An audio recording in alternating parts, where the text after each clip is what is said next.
Bonjour à toutes et à tous, j'espère vous retrouver en pleine forme. Bienvenue dans votre site maths et physique en poche. Aujourd'hui, dans cette séance, je vais aborder avec vous un sujet concernant la chute libre d'une bille dans un liquide visqueux.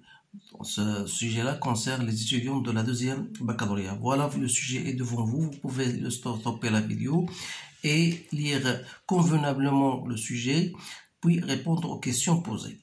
Voilà. Afin de déterminer quelles caractéristiques du mouvement de chute d'une bille dans un liquide visqueux, on réalise l'expérience suivante. On remplit une éprouvette graduée par un liquide visqueux et transparent de masse volumique ρ, puis on libère sans vitesse initiale dans ce liquide une bille de masse m, 2 kg, de volume v et de centre g. On étudie le mouvement du centre G dans un repère OJ lié à un référentiel terrestre considéré comme galiléen. La position instantanée du centre d'inertie G est repérée sur un axe vertical OY dirigé vers le bas. On considère la position de G à l'instant t égale à 0 et confondue avec l'origine de l'axe OY. Voilà. Et que la poussée d'Archimède n'est pas négligeable. La force de frottement du fluide est modélisée par F égale à moins kV, où VG s'étend le vecteur vitesse de centre G et K est une constante positive. On rappelle que l'intensité de la poussée d'Archimède vaut le poids des liquides déplacés, c'est-à-dire que FA égale à ρ VG et où G est l'intensité de pesanteur.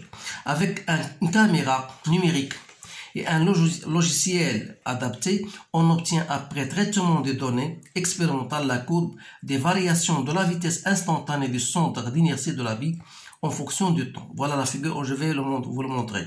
En appliquant la deuxième loi de Newton, montre que l'équation différentielle vérifiée par la vitesse s'écrit sous la forme suivante. Voilà l'expression de la vitesse. On va aboutir à cette expression. Donc, ce qui nous intéresse le plus, c'est comment appliquer la loi de Newton, la seconde loi. Donc, il faut toujours avoir d'abord la première des choses, chercher le bilan des forces. Donc, et vous appliquez la somme des forces extérieures s'appliquant sur la bille égale à MA.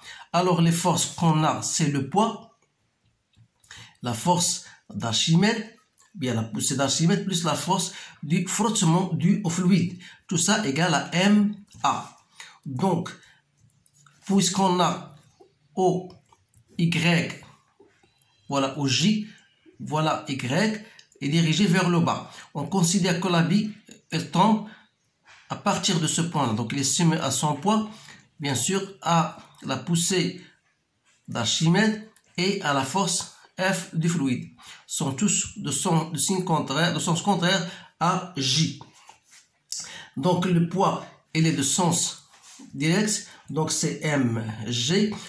FA c'est moins FA, donc c'est ρ VG moins KVG égale à M AY, c'est-à-dire M dV sur dt. D'où ça veut dire dVG sur dt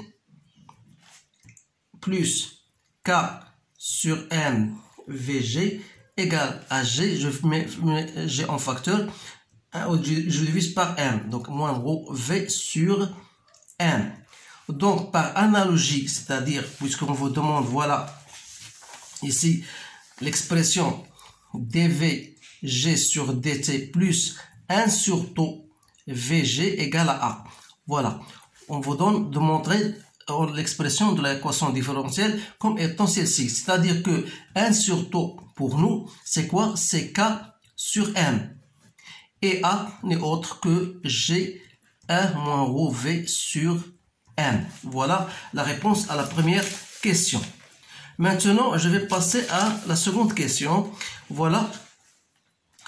Déterminer graphiquement la valeur de la vitesse limite et la valeur de taux. Donc, d'après cette courbe-là, vous avez la vitesse du centre G en fonction de temps. Alors là, dans un régime transitoire et dans un régime permanent, c'est-à-dire à un instant donné, vous remarquez que la vitesse, elle est constante, c'est-à-dire elle prend une certaine valeur qui est 0,5 mètres par seconde. Donc, c'est une question que je peux tirer tout simplement de la courbe. Donc la vitesse limite G, c'est quoi? C'est 0,5 mètres par seconde. Alors pour taux, c'est l'intersection, vous savez tout ça. Donc c'est l'intersection entre l'asymptote ou bien entre la branche horizontale, l'asymptote horizontale et la tangente à la courbe au point 0.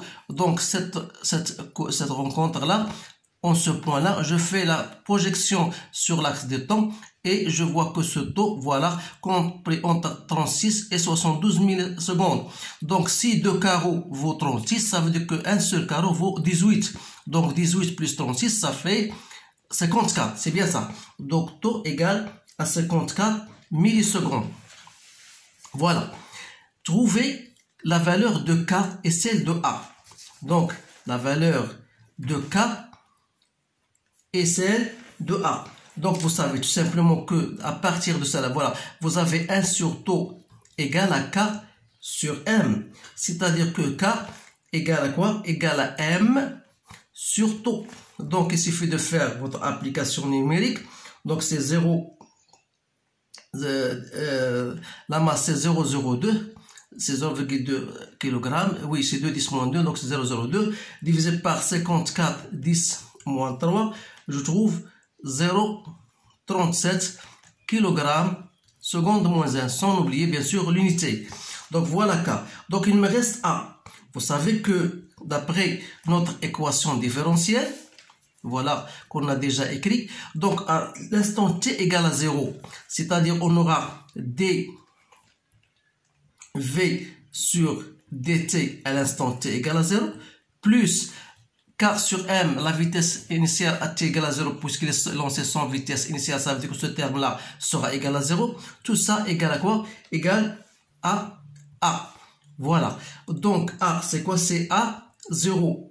Donc je fais dv sur dt. Donc comment je vais tirer cette expression, cette valeur-là, à partir tout simplement de la tangente. Donc dv sur dt, c'est le coefficient représentant de la tangente. C'est-à-dire il suffit de prendre deux points, voilà 0,5, qui coïncide avec quoi? Avec 54. Donc 0,5, voilà, sur 54, 10 moins 3, donc c'est 9,26 mètres par seconde au carré. Voilà l'expression de A. Question 4e. Question 4. L'équation différentielle du mouvement s'écrit sous la forme suivante. Voilà, on vous dit voilà, et s'écrit sous la forme suivante. dvg sur dt égale à 9,26 moins 18,52 v de g. Alors, je conseille les étudiants, bien sûr, de trouver même cette équation-là, de cette forme-là. Parce qu'il suffit même de faire ce que vous avez vu. Voilà, en 9,26, on a déjà trouvé 9,26. Et il me reste 18,54. Bien sûr, je peux la retrouver, bien sûr, à partir des grandeurs que j'ai déjà trouvées. Alors, ce qui nous concerne, nous, maintenant, comment appliquer la relation, bien la méthode de l'air pour trouver, bien sûr, A3 et, voilà, A3 et la vitesse V4. Alors là, vous savez bien sûr comment je vais appliquer. À partir de cette relation-là, je peux tirer la vitesse, l'accélération même de, voilà. Je mets AI, enfin d'une façon générale. AI c'est quoi? C'est 9,26 moins 18,52 VI. Alors là, si je voudrais trouver A3, il suffit de remplacer, voilà, moins 18,52 V3. C'est-à-dire 9,26 moins 18,52 que je multiplie par V3 à partir de notre tableau. Voilà V3, c'est 0,126. Donc je fais mon calcul et je trouve que A3, c'est 6,93 mètres par seconde au carré.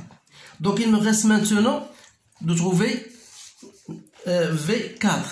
Alors là, vous savez d'une façon générale que AI c'est quoi? C'est la variation de la vitesse par rapport au temps. C'est-à-dire la vitesse entre deux instants I plus I et I sur delta T. De là, je peux tirer V I plus I. Donc c'est quoi? C'est VI plus AI delta T. Donc, si je voudrais trouver V4, je remplace V4, donc 4 plus T, c'est 3 plus 1. Donc, ce sera V3 plus A3 delta T. Avec delta T, c'est quoi? C'est là, je fais 7 parce que le delta T, c'est toujours égal. Donc, voilà, remarquez 0021 moins 00, ou bien 0025 moins 0020. Donc, c'est 0005. Quoi? Bien sûr, en secondes. Alors, d'où V4 sera égal à V3. Donc, V3 pour moi, voilà, à 2. Donc, voilà, V4, voilà, c'est combien? C'est 0,126. Oui, c'est bien ça. C'est 0,126. Donc, je vais remplacer V4 par 0,126 plus 6,93 que je multiplie par 0,05. Donc, je trouve V4 égale à 161 mètres par seconde, si je ne me trompe pas. Alors là, donc cet exercice-là, c'est un exercice complet qui regroupe tout ce que vous avez vu sur la chute libre d'un solide S dans un liquide visqueux. Donc, je vous conseille de bien manipuler et de bien travailler ces choses-là, surtout la méthode de l'air, parce que ça se pose généralement le jour de l'examen. Donc, je vous remercie de votre attention et je vous souhaite une bonne chance et je vous dis à bientôt.